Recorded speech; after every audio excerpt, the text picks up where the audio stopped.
and now we're in a position to be able to do that. So whilst Son might be, benched for Richarlison, because let's face it, Sonny hasn't really performed he's not, whether it's emotional or whether he's just not clicked yet.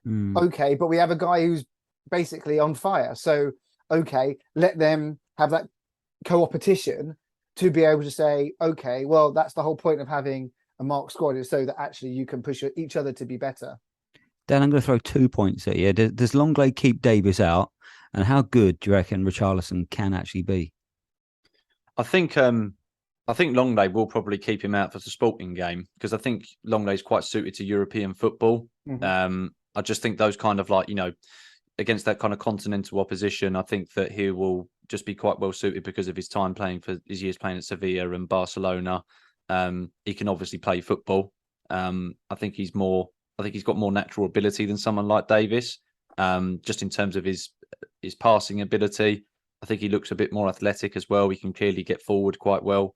He covers the ground well in that sense. So I think he probably keeps his place for this game. I do think he would have been benched for Davis for the City game had that have taken place. I think we could still see Davis come in against Leicester, for instance. I mean, the beauty is that they've not played at the weekend, so they will all be fresh coming into this game. Yeah. So there is always that. That we can get 2 back-to-back, Champions League performances together, and we're not really going to be too tired going into the Leicester game either then, potentially. So there is that benefit. And then on Richarlison, I think he's going to be someone who goes from strength to strength. He clearly is someone who thrives off of, I think he puts pressure on himself to perform on the big stage. That's his Champions League debut, and he's just scored a brilliant brace, with his head. He's massively popular, isn't he, as well? I'm not players and fans. Yeah, and I think that the last player that you had like that was probably Rafa van der Vaart. Just someone who got it as soon as he stepped in the door. He hit the ground running. He was scoring goals straight away, or was having an impact straight away. And I think the reason that the fans love him is it's that kind of thing that Everton fans obviously spoke about, of you will just love him as soon as you see him. And it's clear why, because he's so energetic as soon as he's on the pitch. He's non-stop. He's very intense. And he is just that typical example of a player that you hate to play against, but you love him when he's on your team. And then as far as how high you can go, I think he's going to go from strength to strength, because we've seen, people only say, well, he was only at, kind of why they spent 60 million on him from Everton, and Everton spent 40 million on him from Watford. He's going up the pecking order in terms of status as club. Everton might have been in a relegation battle. Let's face it, they shouldn't be anywhere near that level with the types of players that they had at that club. Let's be honest. So that's not a reflection on him at all. He's quite clearly a player that should be playing in the big teams. Which is where he is now, and I think he's just grasping it with both hands. I think he's absolutely loving the challenge, and he's a perfect player for this manager as well. Well, put it this way, he's the one in the Brazil squad, not Jesus or any of the other players, or Martinelli, or Martinelli, exactly. So, Simon, you just quickly your thoughts then. How high is Richarlison's ceiling? Well, I think that's. I mean, who knows? I don't think he's got a ceiling in terms of okay, let's be real. Is he going to be a sort of Lionel Messi? Don't think so. Somehow, is he going to be as complete player as Harry Kane?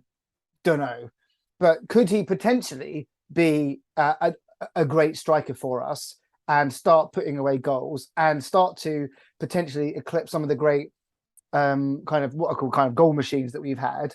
If you think of Keane, sorry, like Robbie Keane, like perhaps? Robbie Keane, and Defoe and those guys. Yep. It's I do, because actually I think that's where his hunger is, and I think that that what he'll start to do is really focus in on what he does well and what he does best. And of course, going to your point, which is he's the kind of player you don't want to play against, or or you hate to see in other teams, because he seems to absorb negative energy and then just turn it around and spit it back at them with fire. And then basically says, come on, bring it to me, because actually that's my life source. And actually I will take that and I will absorb it. And then I will use that to drive me forward. And if that's genuinely what he has been able to do, and it's not kind of show. He literally, has learned to take this all this negativity that's thrown at him and absorb it and use it to drive him on to be a better player. And that is a phenomenal quality. It's and incredible. It's incredible mindset, isn't it? Like I always Exactly. think that's the most. I always think that's the most impressive thing about any athlete in any sport is that if they can take negativity and then it almost makes them level up instantly. Like you liken it to someone like a Michael Jordan, who people disrespected him and he would just then go and clown them in the next game and score record level of points or something. Exactly. So for me, it's kind of like I'm impressed by that, and I know we kind of there's this whole kind of concept around he just is a shithouse and he just goes around doing that all the time, but fine. But also he's able, but as I said, he can absorb it, he can take it, he can give it. I feel like he's using that to push himself, and I'm like, that's so what an impressive skill to have, and to have that level of mentality. You can see why Conte wanted him in the team, because if that unfortunately is the sort of thing that is putting Sonny's nose out of joint, because he's the nice, kind, fluffy puppy, and Richarlison just isn't. I wonder how that dynamic is going to work. I wonder whether that will toughen Son up a bit. It's a nice problem, though. Sorry, it's a nice problem to have. It's a nice problem, but unfortunately, one of them isn't functioning so well right now, and I'm not sure. And that for me is the. But worry, he'll come good. Sonny doesn't. Form is temporary, as I say, and class is permanent. But I think you hit the nail on the head actually there, Simon. The word you used to characterize him was hunger. And I think that really comes through in the way he plays, and you could see the tears at the end of that game as well. He just wants it so bad, and that's the sort of player we really need. So I think despite the fact that he does a lot of clowning around, he does all this pigeon stuff, and that belies the fact that what a I don't player understand the got. pigeon stuff. I don't. It must be a Brazilian thing. But I mean, everyone just thinks, oh, he's doing the cock crawl. But okay, fine. I guess that's what we'll call it now. No, I think it's something he's done for a while, because I think he got called a pigeon. Basically, he gets told by the Brazilians that he looks like a pigeon because of his appearance. Okay. So he just takes that on, that persona. There you go. So that's purely So he's been pigeon dancing since his Watford and Everton days, I think. Right. So there you go. So he's taken a thing that he was teased at maybe when he was when he was younger, and he's now turned that into his celebration.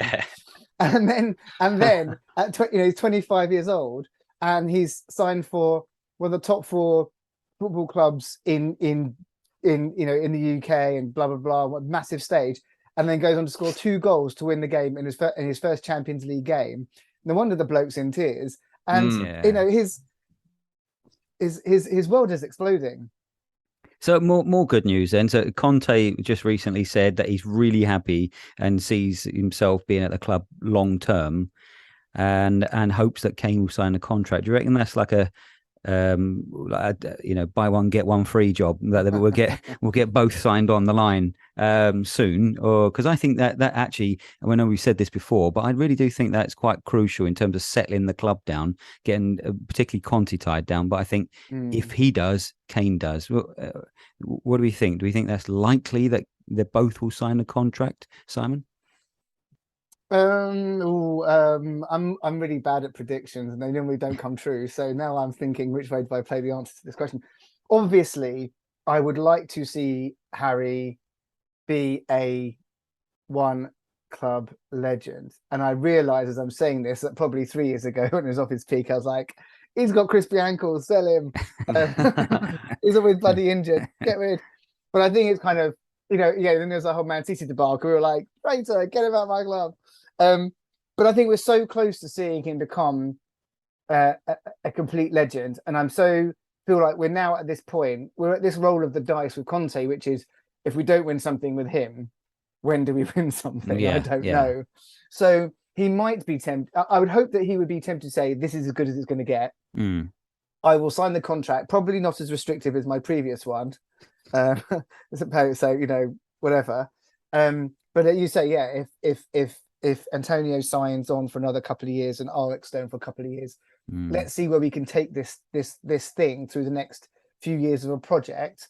And if I'm, he's not 30 yet, but let's say he does a couple more years and he wins a trophy or two, and Conte sticks around for a bit, and he's like, and he becomes our club's ever highest goal scorer in all competitions, blah, blah, blah, statue of him, you know, in Park Lane Square and all the rest of it.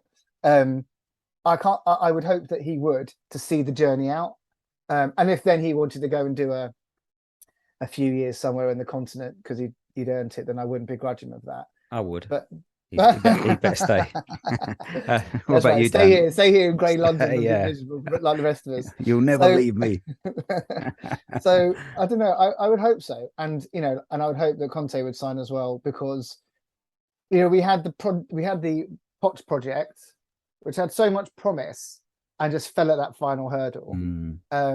I love Poch, and one day I still dream of him coming back, but this feels different.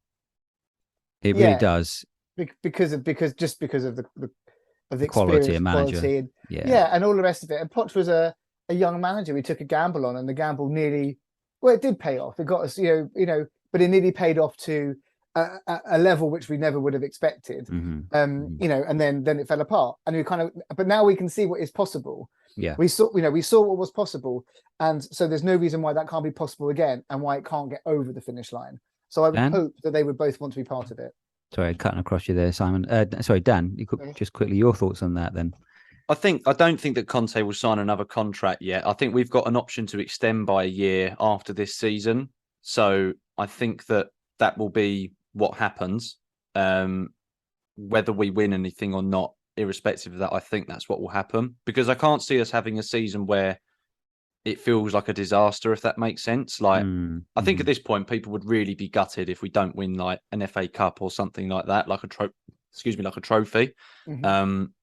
But irrespective of that, I think if we get top four again, you know, and maybe a third or second place finish as a minimum, that's progression. And I do think that he will then have more license for us to go again in the transfer window to close that gap even further, because because you never know, like, where we're still able to keep pushing forward in our ability, I don't think someone like City can get much better. So they might be able to plateau again for another season, but they might actually do a Liverpool and fall away a bit, and Liverpool might not have recovered yet. So maybe that's then our time. Do you know what I mean? There's all ifs or buts when it comes to stuff like that. But I think that, you know, as long as his kind of contract is extended by that year, they trigger that option.